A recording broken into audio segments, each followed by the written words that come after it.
धोखेबाज पत्नी का बर्थडे गिफ्ट। संदीप की शादी एक सुंदर सी लड़की से 5 साल पहले हुई थी, लेकिन उसे हमेशा लगता था कि वह उसे धोखा दे रही है, क्योंकि उसकी पत्नी के कुछ व्यवहार बहुत ही संदिग्ध थे। वह टेक्सटिंग करते समय लगातार हंसती और मुस्कुराती रहती थी। जब भी संदीप उससे पूछता कि वह किसे मैसेज कर रही है, वह कभी कहती उसकी माँ थी या कभी कहती कुछ दोस्त। वह अक्सर देर रात काम से घर पर आती थी। जब भी संदीप ने उससे पूछा कि क्या चल रहा है, वह हर बार हंसती थी। वह सिर्फ इतना कहती थी, यह काम के कोई दबाव के कारण है या कुछ और कारण बता देती। एक रात वह रात के 11 बजे दही और दूध लेने के लिए निकली। संदीप ये जानने के लिए जागता रहा कि वह कब वापस आती है। वह 2 बजे वापस आई।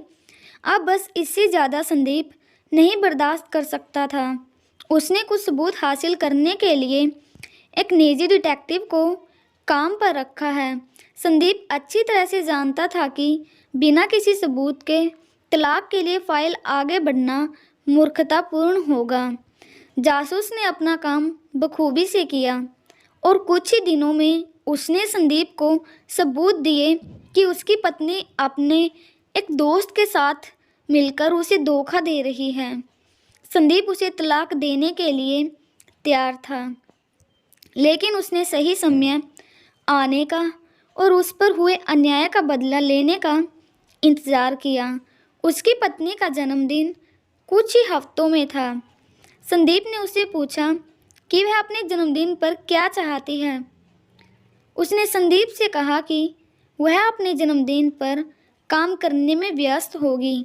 उसने संदीप से अपने दोस्तों के साथ छुट्टी पर जाने के लिए कहा, क्योंकि वह उस सप्ताह के दौरान बहुत व्यस्त होगी। संदीप को पता था कि वह वास्तव में क्या कर रही थी। जैसे ही सप्ताह आया, संदीप एक दोस्त के घर गया और उसने अपनी पत्नी से कहा कि वो अपने दोस्तों के साथ टूर पर गया है। संदीप ने वहाँ से उसकी पत्नी की माँ, बहन, पिता और कुछ दोस्तों को बुलाया। उसने उनसे कहा कि वो उसके जन्मदिन पर उसे एक बड़ा सरप्राइज़ देना चाहता है। संदीप ने उनसे कहा कि हम उसे सरप्राइज़ देने के लिए उसके कमरे में घुसेंगे। सुबह का समय था, घड़ी का समय 7:15 था। संदीप अपने अपार्टमेंट के ठीक बाहर सभी से मिला। वो सब लिफ्ट में गए। वो अब कुल मिलाकर 7 से 8 लोग थे। उसकी पत्नी की माँ के हाथ में जन्मदिन का केक था। उसके पिता के पास शैंपेन की बोतल थी। उसकी बहन के पास फूलों का गुलदस्ता था। उसके सभी दोस्तों के पास उसके लिए कुछ उपहार थे।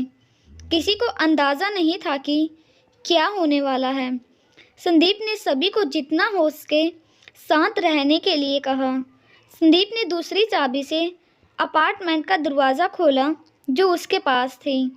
वो सभी संदीप की पत्नी को सरप्राइज़ देने के लिए बेडरूम में घुसे और वहाँ वह दूसरे आदमी के साथ चैन से सो रही थी। उसके पिता ने सदमे में शैंपेन की बोतल फर्श पर गिरा दी। उसकी माँ ने केक के साथ भी ऐसा ही किया। संदीप ने ऐसा दिखावा किया जैसे कि वो इस घटना से काफ़ी टूट गया हो और जैसे ही उसे कुछ भी पता नहीं था और उसके दिमाग में बस यही चल रहा था, इससे अच्छा जन्मदिन का तोहफा और कोई हो ही नहीं सकता जो किसी पति ने अपनी बेवफा पत्नी को दिया हो।